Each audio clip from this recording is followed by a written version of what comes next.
Welcome to Jags Drive Time with John Oehser and Brian Sexton. Jags Drive Time starts right now. Good morning. Welcome to Jags Drive Time, presented by CarShield. It's the Monday show. We're doing it on a Tuesday. And we'll have the Wednesday show tomorrow on Wednesday. And then we'll sign off until after the Super Bowl. So today on Drive Time, we're going to look back at Saturday afternoon's game in Kansas City and share some thoughts with you.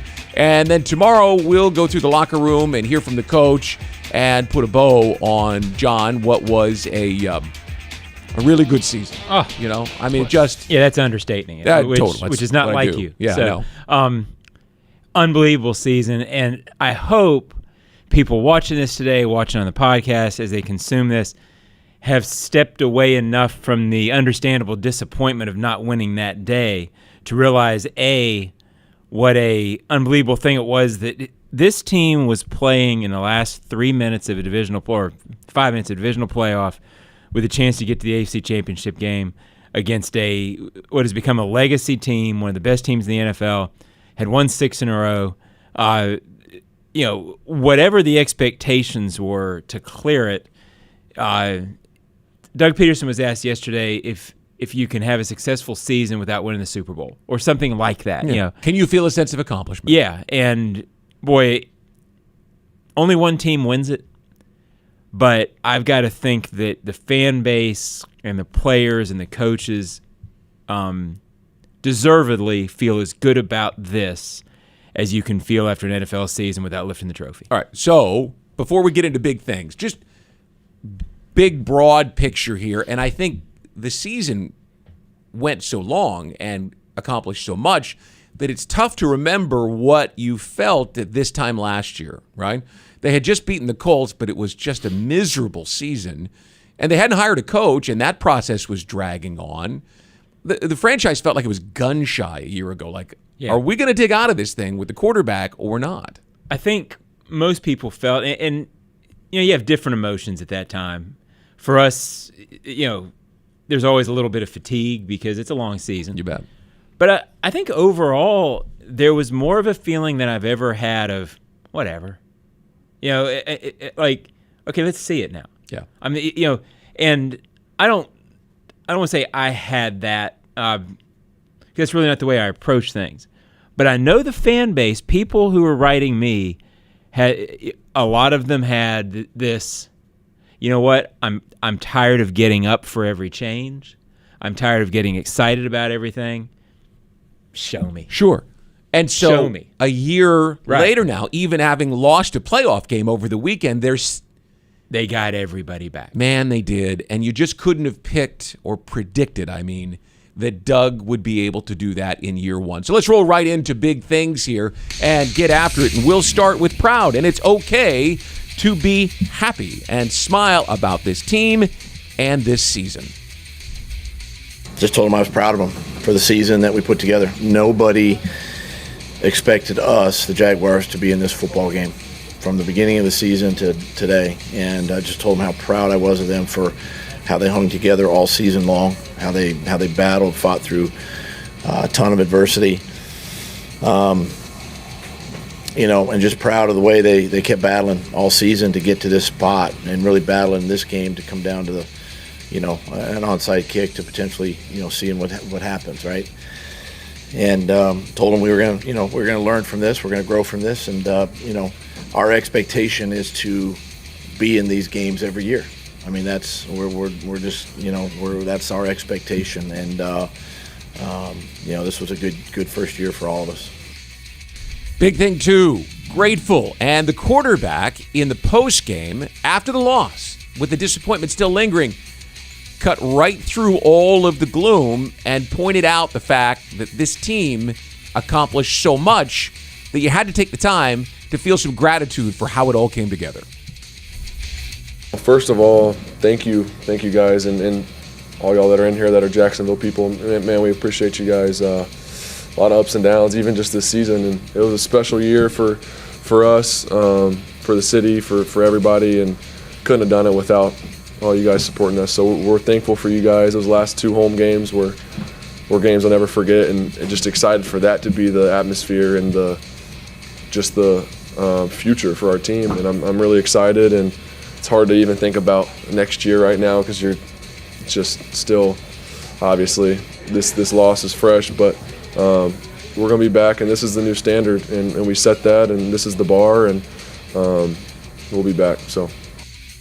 And finally, big thing 3, focused. And this football team was able to learn from the lessons week to week. That happens when you have a coaching staff that's dialed in and knows exactly what they're wanting to accomplish. But they had some lessons late in the year that middle linebacker Foye Oluokun believes will help them get to that next level next year. I mean, just the growth, and we're going to continue to grow. That's just a start. For them, it took me 5 years to get here. This is my 5th year just tasting the playoffs, and they got that experience in their first year. So now they know what it should look like. They've been a part of 3 and whatever it was, and they've been a part of the playoff run. So they should know what it looks like, practice, preparation, energy level, what it should look like week in, week out. So any new people we bring to the squad, we know what to expect, the standard. And there you have it, big things. And John, proud, grateful, and focused are 3 good words to go into the offseason describing your football team. Brian, they won 10 games from 2019 to 2021, and they won 10 this year. Yeah. That's unbelievable. And I'm not a huge numbers guy, but I think those numbers show you where they were, because they weren't just the worst team in the NFL the last couple of years. I'm not sure they weren't the worst team in the NFL by a fairly wide margin. Any team that picks number 1's bad, but this team was, I think it was 10 double-digit losses last season. That's as low as you can get without being winless. Pride, all the things we talked about, the big things. One thing I didn't say at the top that I want to get in, we have talked so much about 96 because we were there for that and this, and there are parallels. But I think the biggest parallel is how the fans and the city now feel about the franchise. Remember, 96, everything was fresh, and there was a love with this team, and there was an excitement. And I alluded to it a couple times during the run. I think that's back. It does feel fresh again. It feels new. It feels optimistic. But there's also, I think, a healthy add-in of how hard it is to do and how special it really is. I'm not sure 96, I've been covering the league for 2 years. And then I went and I covered a bunch of Super Bowl, all that. I didn't know how tough this was. I didn't know how bad it could be. I think the fan base gets that too. So there's an appreciation of, we have it again. This is what it's going to be. How fun is this going to be? And I do think there's a connection, certainly that I hadn't felt with this franchise since I got back in 2011. And I think the things we talked about in Big 3, the pride, the focus, fans felt what this team was doing and what it meant to them. This is how it's supposed to be. So one thought on that. Back in the early days, we were battling the Gator fans and the Seminole fans and the Bulldog fans, right? There were divided loyalties because you had fans of those teams, and they were used to going to Lizard their King fans. Yeah, they're probably around there too. Now, there are so many people, especially the last 3 years through the COVID pandemic, how many people have relocated to Jacksonville. Mm-hmm. There are more people who are more tied into just this franchise, who don't have the ties to the local colleges that always pulled them down to Gainesville on a Saturday or up to Athens on a Saturday afternoon. You have now people who are primed to take this fan base, not just from a passionate one, but to a much bigger one. You included a lot of people who were not necessarily here in 96 or here in 2007 or even in 2017. And you've said, well, this is my town now. This is my team. And I'm getting that from a lot of people. My wife is a realtor. I've met a lot of these folks who have moved here, and they have become passionate about this team this year, and that will grow. You will have a fan base that will fill this stadium, and it won't be, man, can they get that game on TV anymore? Right. Yeah. And not that it has been for a while, but sure, it's a phrase that's been used a lot, and I like it, is the game Saturday was the end of the beginning, so to speak. Yes. this is the beginning. And, I think it's going to be a healthy franchise for a long time. And I think healthy is a proper word because I don't know if it's going to win Super Bowls. I can't predict that. It's hard to win one. But I think if this thing can get there this year, because this was not one of the most talented 8 teams in the NFL, I don't think. I think it was, and it's a developing roster. To take a developing roster in a new situation, before we get going, one stat that I thought was significant: 4 teams played in the AFC this past weekend. Andy Reid, 10 years. Sean McDermott, 6 years. Zach Taylor, 4 years. Doug Peterson, first year. They were beyond where they really should have been in terms of development. You bet. They were playing with 3 established, going franchises. Jaguars are getting going. This is, the end of the beginning, if you will. If you can describe yourself in your life as proud, grateful, and focused, then you probably are in a healthy situation too. So I think healthy is the exact word, the perfect word to describe Shad Khan's franchise, the Jaguars, as they head into the 2023 season. We'll take a break. We'll head back and look at some of the highlights from Saturday afternoon with the proper perspective here on Jags Drive Time on a Tuesday, presented by CarShield.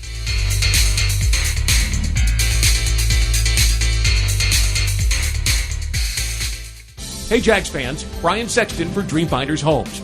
In a complex housing market, do decisions on the biggest purchase of your life stress you out?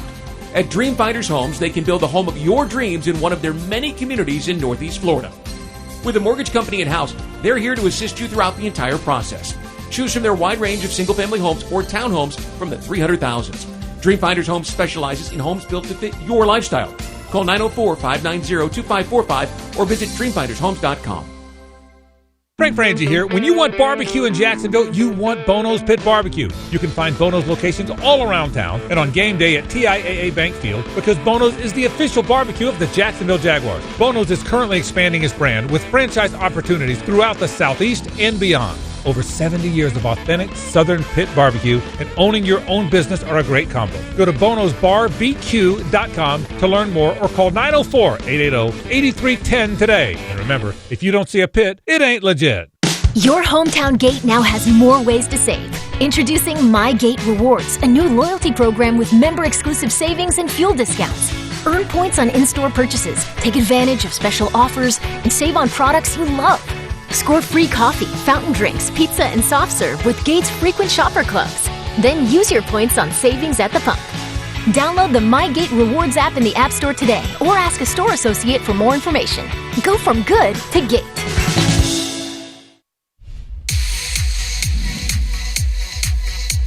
And rolling right along here on a Tuesday morning. Again, we're here today, and we'll be back tomorrow, and then we'll take a couple of weeks off in return after the Super Bowl. So let's get to the highlights from Saturday afternoon at Arrowhead Stadium in Kansas City. And look, we knew going in, you're going to have the quarterback looking for the tight end, and they did it early, and they did it often.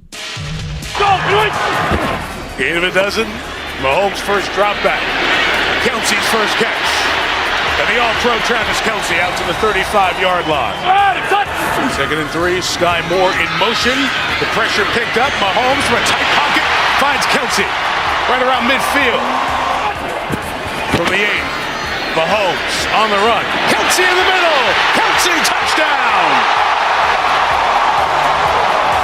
You know, the familiarity that you spoke of. It's everything. You see it there. And you watch the 2 linebackers here on this particular play. Or the linebacker in the corner. Watch how they just overrun Kelce. And Kelce just sits down. Yeah, it's easy to say, and I understand when people say this, oh, put 3 men on Kelce, don't let him beat you. Well, if you do that, everybody else beats you. You bet.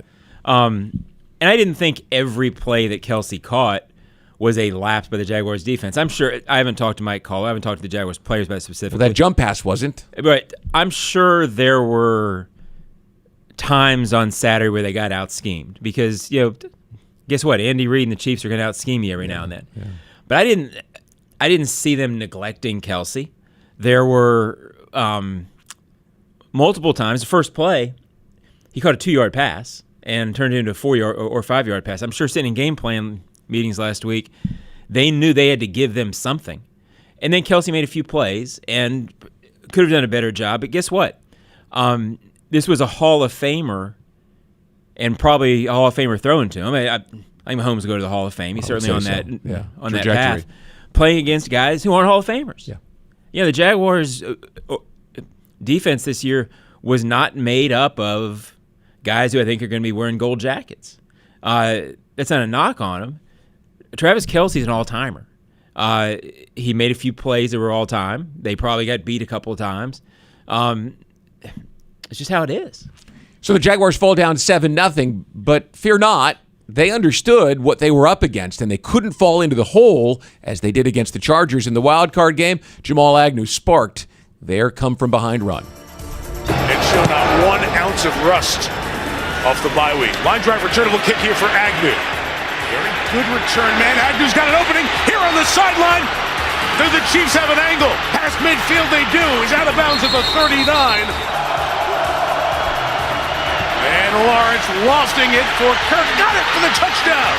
Christian Kirk on terrific play design. They're out of the backfield to the end zone. And the Jaguars respond and tie the game. Let's take away the disappointment of the loss, because I know people are still disappointed. All season we look for signs of growth. To respond in the postseason on the road and turn this into a tie game right here. Yes, they got great position. They got great field position from Agnew. But I think about a first game of the season, they drove, and I think it was the wheel route that Trevor couldn't hit to ETN on almost the same play. And then all of a sudden you're down against Washington the whole game, and you're just sort of not – that was a sign of growth to me, that you get down 7-0. I felt all along that like the Chiefs were better. I've covered a lot of these kind of games where you're playing a better team. I figured that game was going to get to 14-0 early, and then you were going to feel uphill the whole game. Yeah. That's sort of what you do on the road against these elite teams when you're a young team. For them to come out and respond and get back to 7-7 and keep this thing manageable the whole game, I thought that was growth. And I know people are going to say, well, it's not time for growth. You're in the playoffs. But I thought that was a growth moment for the Jags. 100%. Now, they're down 10-7, and Mahomes is out of the game. This is where you felt like the Chiefs were a superior team. And, of course, going to their 5th consecutive AFC Championship game, they're the better team. And they showed it here on this drive with Chad Henne off the 2-yard line. Third drive of this first half. Pacheco bouncing to the outside. Pacheco in a foot race to the sideline. Pacheco out of bounds at the 5-yard line. And Kelce in the end zone for another touchdown. Look, Chad Henne is not a superior quarterback. We know what he is. He's 37 years old. He's a career backup. But you just saw the roster and the difference in the developed roster and how the Chiefs' offensive line, I don't want to go too far, that's my big thing, how they dominated that drive because they had to. Yeah, I mean, I think most people who watch the game sense this too, so this isn't breaking news. When you got to the 25 on the drive before this and went backward and couldn't get points, and then they came out and drove this, and I know everybody has pointed to the Arden Key play, which happened on this drive, the roughing the passer. But the Chiefs picked up a first down on that play without that roughing the passer. So they had, when this run happened down to the 4, that's when I sort of said, okay, they're not going to do it today. Yeah. Because they had a chance to take advantage of the game and take the lead and momentum. Feeling-wise, watching the game, when Mahomes went out for a little while, you felt like, okay, the Jaguars have a chance to be up 14-10 at half. When you're down 17-7, it's a big switch. Credit them for staying in it and almost getting back in it late, but I thought the second quarter was the game. Let's go to the second half. Jags down 17-7, but Trevor Lawrence has some guys he can count on. 2nd and 9. Look out from behind. Lawrence launching for Jones, who's got it. There's a flag down on the opposite side of the field, but Zay Jones is inside the 25. First and goal. Etienne bouncing to the outside, cuts it up, and in for the touchdown. Travis Etienne has made this a 4-point game. With 12 minutes to play in the fourth quarter, boy, you want to talk about growth. Yeah. Well, I thought this was a huge drive on that front, obviously. I mean, and I think plays like the Zay Jones play, I think we're showing it here. These kind of plays will happen more consistently as this team knows each other more. We're going to talk about continuity a lot later in the week, so I won't get to it here. But that will happen more. That's the kind of play that happens when you're developed. Make big plays there. I thought the game also turned a little bit early in the third quarter when the Jags, through I thought a fairly superhuman effort, were within 7 twice with the ball and then couldn't go get points. Right.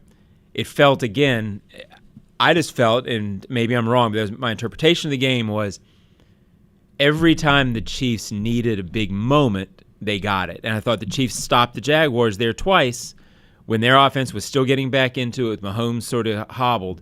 I thought the Chiefs' defense stopped the Jags when they needed to, and then they went out and got the advantage again 20-10 and kept keeping them at bay a little bit. So I thought there was an element of that on Saturday. Well, and if only the reverse was true, because after that ETN touchdown, the Jags are within a field goal with 12 minutes left to play. You're thinking, okay, what can the defense do? Remember, Mahomes is not able to move and be the magician that we all know he's capable of. So he did what great players do. They go back to what they do well, and it was the Kelce drive. Second and 10, right back to Kelce. Struggled to hold on to it. Did pull it in. He'll pick up a first down just across the 35-yard line. Second and 10, Jaguars show pressure and bring it. Mahomes has to stay in. Kelce again across midfield for the first down. And Mahomes steps up, throws to the back. Touchdown! Marquez Valdez-Scantling. And that is the very definition of a great quarterback who can't move very well, getting the most out of his scheme.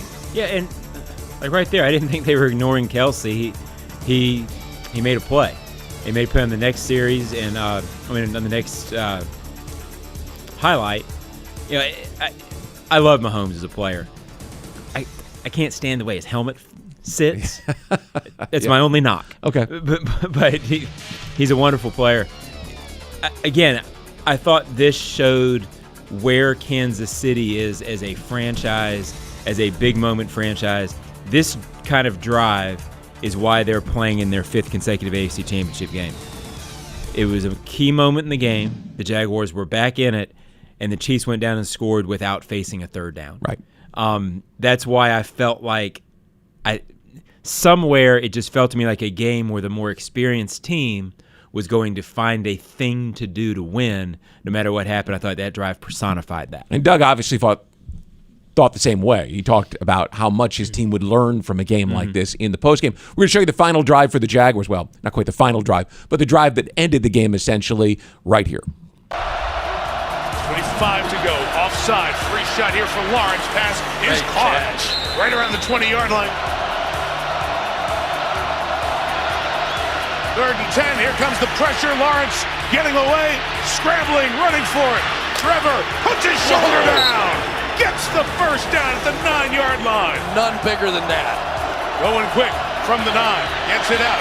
Agnew at the 5. Goes the football. Free in the pile. 4 Chiefs are there. There they were with the opportunity, right? The fumble notwithstanding. They were right there with an opportunity, which is why a lot of people are like, they blew it. But they got themselves in a position. Yeah. And this has been a problem this year. Turnovers, especially over the last 6 or 8 weeks, have multiplied. Yeah. And that was it. The play I wanted to highlight was the 3rd down and 10 and the run by Lawrence. I mean, if you loved the video of him standing in the tunnel as people were leaving the field and showing his leadership, that run is the equivalent of that. What an incredible play. It's the one I probably will remember all season or all off season. And I'm talking about both sides of my mouth a little bit because, boy, if they had scored there with Agnew, I understand why fans thinking, well, they could have gone on one, because all they would have needed was one stop one third down stop, one turnover, which this team has gotten so often in the last 6 or 7 games. I do understand Jaguars fans feeling like, hey, this team was going to make a play to go do it, and they might have. That's why when I was asked, do you think the Jaguars should have won or could have won? I thought they could have won. Could have. I didn't know that I looked at that as a game that they should have. I didn't think they blew it. I thought they had opportunities. I do think that the last 2 drives, the one where when I say last 2, the one that ended in the ETN touchdown and the one that ended in the Agnew drive. Right. You're talking about pressure moments where I'm going to say the quarterback first, the whole offense, but the quarterback led drives into one was a touchdown. I think the other one would have been a touchdown without the fumble. Those are big-time, big-moment drives. I would say that he'll learn from those, but I would also say that maybe the learning has already happened. Yeah. Those are huge moments, huge postseason stuff. I don't know that he does that 3 months ago. And then, as you said, it's funny. The Achilles heel for the first 8 games of the season when they were struggling, red zone turnovers. ETN out here against the Giants. Houston, Denver. I hadn't even really thought about it until I was watching it because you get caught up in it. Yeah. First red zone turnover. I think it's the first red zone turnover since Denver. Yep. I think. It was. And so there you go. So we also should point out, by the way, that the defense did come out with that 4th down stop on the following drive that gave them the chance to get the ball back. They showed so much this year. They just didn't have more than Kansas City on Saturday afternoon. When we come back, hot takes here on Tuesday morning. Jags Drive Time presented by CarShield.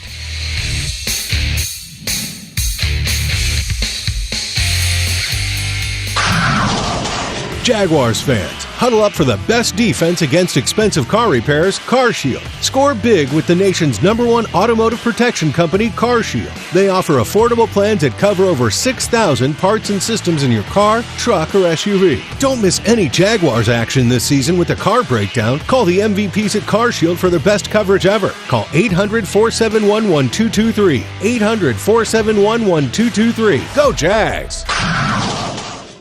Your hometown gate now has more ways to save. Introducing My Gate Rewards, a new loyalty program with member-exclusive savings and fuel discounts. Earn points on in-store purchases, take advantage of special offers, and save on products you love. Score free coffee, fountain drinks, pizza, and soft serve with Gate's frequent shopper clubs. Then use your points on savings at the pump. Download the My Gate Rewards app in the App Store today or ask a store associate for more information. Go from good to Gate. At Five Star Credit Union, you inspire them to go the extra mile to meet your financial needs. That's why they offer Jaguars fans more banking options like better rates and no hidden fees. Their team is also dedicated to making the communities they serve stronger, volunteering their time and talents while donating millions to local nonprofits. Five Star Credit Union, ViStarCU.org. Go Jags! If your car is out of manufacturer's warranty, don't get stuck with expensive mechanical and computer screen repairs. Call CarShield now. Brian and John back here with you on a Tuesday. We'll be back on Wednesday where we'll look forward. We're looking back today. John, how about your hot take? Well, it's I think the overwhelming feeling is sadness, and that's okay. And when I say that, I mean among the fans. And I want to say this right. I think the fans, many of them who are writing me, talked more about being sad that the season was over than they did being mad about the loss. And they're mad about the loss and frustrated, and I think the reason for the sadness is I think people are going on Friday and Saturday. I think they're going to miss turning on their TV and watching the Jags play. Yeah. Because I think they fell in love with this team. And I don't think they fell in love with the results. And when I say this, I don't necessarily think the fans are sad that they're not going to be watching them in the AFC Championship game and in the Super Bowl. I think they're sad that they won't be watching them in a Week 3 game. No. Because I think they loved watching this team. It was exactly. so fun.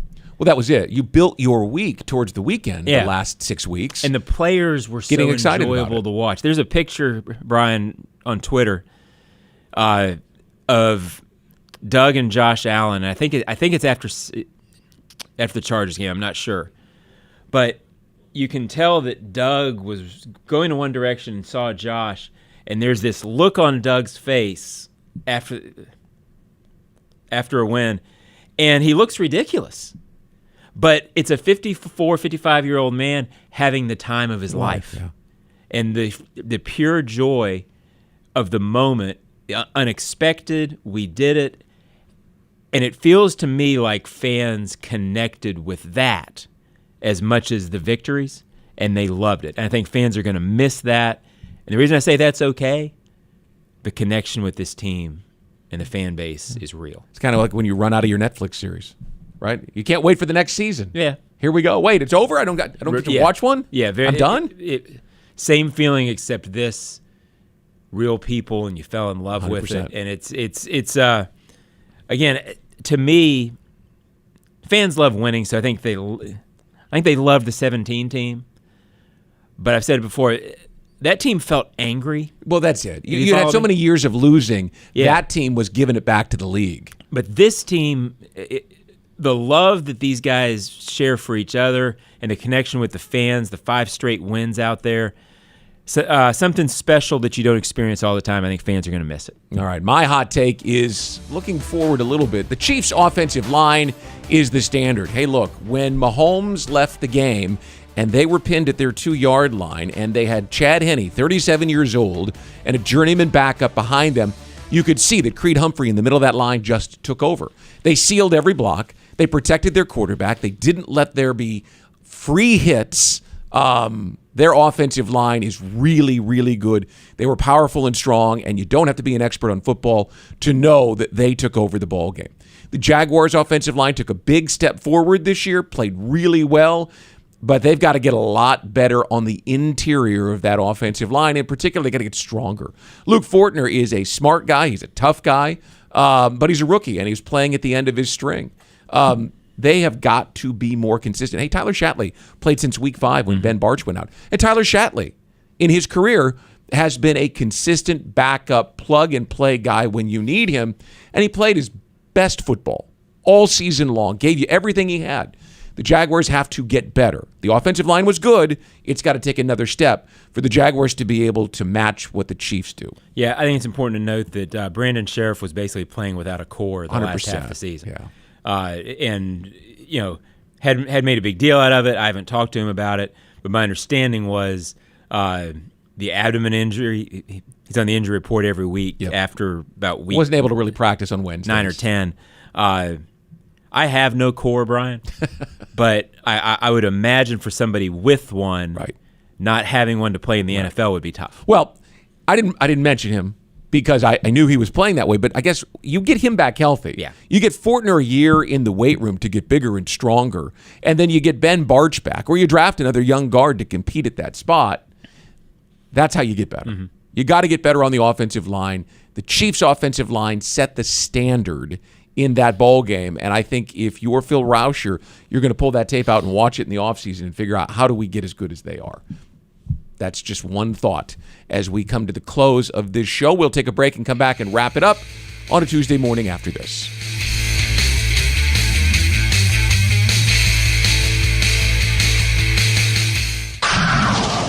Jaguars fans, huddle up for the best defense against expensive car repairs, CarShield. Score big with the nation's #1 automotive protection company, CarShield. They offer affordable plans that cover over 6,000 parts and systems in your car, truck, or SUV. Don't miss any Jaguars action this season with a car breakdown. Call the MVPs at CarShield for their best coverage ever. Call 800-471-1223. 800-471-1223. Go Jags! Hey Jags fans, Brian Sexton for Dreamfinders Homes. In a complex housing market, do decisions on the biggest purchase of your life stress you out? At Dreamfinders Homes, they can build the home of your dreams in one of their many communities in Northeast Florida. With a mortgage company in-house, they're here to assist you throughout the entire process. Choose from their wide range of single-family homes or townhomes from the 300,000s.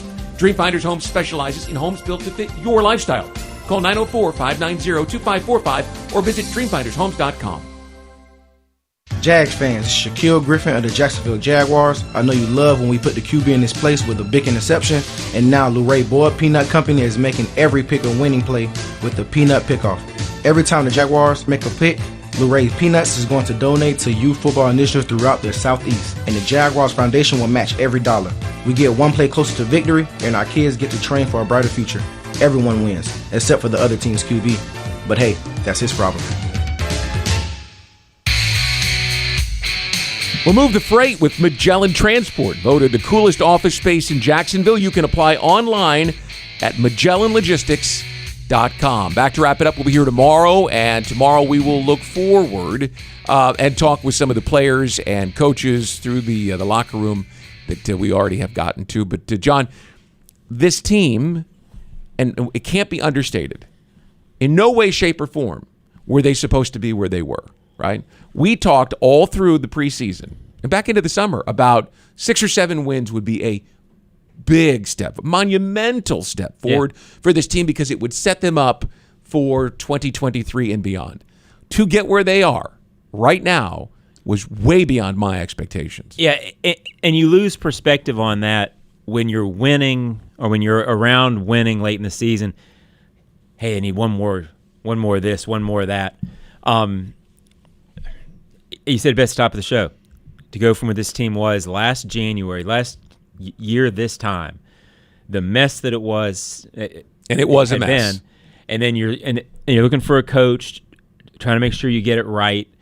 The guys in the locker room, all the trust building, all that. It's I understand that Brian Daboll is winning some of the Coach of the Year, and credit to Shanahan out in San Francisco. I've never seen a head coach do a better head coaching job than Doug Peterson did this year. If people took more time to look into it. Right. And they won't. It's easy in New York. It's easy in San Francisco. And those guys are certainly deserving. But if you looked at the totality of what this was and what it is because now, a head coach is not just what you do on week one. Yeah. It's how you build this thing. He's the heartbeat of your franchise. It's remarkable, and maybe he didn't win the award, but for what he did to build this franchise, it's a remarkable job. It's as good a coaching job as I've seen in almost 30 years. Certainly in Jacksonville. All right, that'll do it for this show. We'll be back tomorrow. Lots ahead. Big things. We'll go through the locker room. We've got a lot to talk about. And we'll wrap up the season with tomorrow's Jags Drive Time. Thanks for joining us, everybody. Have a great day.